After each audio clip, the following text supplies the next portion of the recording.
ত্রয়োদশ জাতীয় সংসদ নির্বাচনে চট্টগ্রামের একাধিক আসনে মনোনয়ন প্রত্যাশী ছিলেন আন্দোলন সংগ্রামে সক্রিয় থাকা বিএনপির নেত্রীরা, কিন্তু দল থেকে মনোনয়ন দেয়া হয়নি। দলীয় সিদ্ধান্ত মেনে নির্বাচনও করেননি তারা। তবে সংরক্ষিত নারী আসনে এবার সাংসদ হতে চান তারা। এরই মধ্যেই 1 ডজন নেত্রী দৌড়ঝাঁপ শুরু করেছেন বলে সংশ্লিষ্ট সূত্র জানিয়েছে। দলীয় সূত্র জানায়, আওয়ামী লীগ সরকারের প্রতিহিংসার শিকার হয়ে জঙ্গি হামলায় 10 মাস 8 দিন কারাগারে ছিলেন ব্যারিস্টার শাকিলা ফারজানা।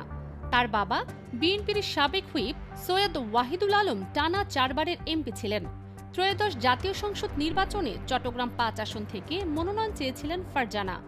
সংশ্লিষ্টরা বলছেন, সংরক্ষিত নারী আসনে সংসদ সদস্য করতেই ওই সময় তাকে মনোনয়ন দেয়া হয়নি।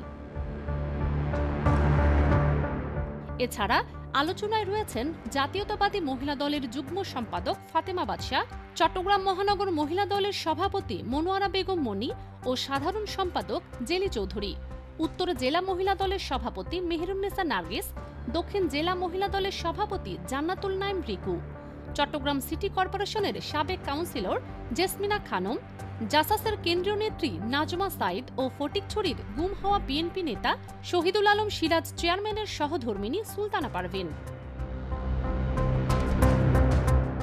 সূত্র আরও জানায়, চট্টগ্রাম নগরীতে আন্দোলন সংগ্রামে যে কজন নেত্রী সামনের সারি থেকে নেতৃত্ব দিয়েছেন তাদের মধ্যে মনোয়ারা বেগম মনি ও ফাতেমা বাদশাহ অন্যতম। জেলি চৌধুরীও সামনের সারি থেকে ভূমিকা পালন করেছেন।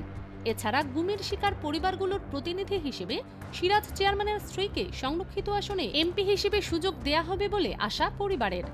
জাসাস নেত্রী নাজমা সাইদ বলেন, দল করতে গিয়ে চাকরিচ্যুত হয়েছি, কিন্তু দলীয় আদর্শ থেকে বিচ্যুত হইনি।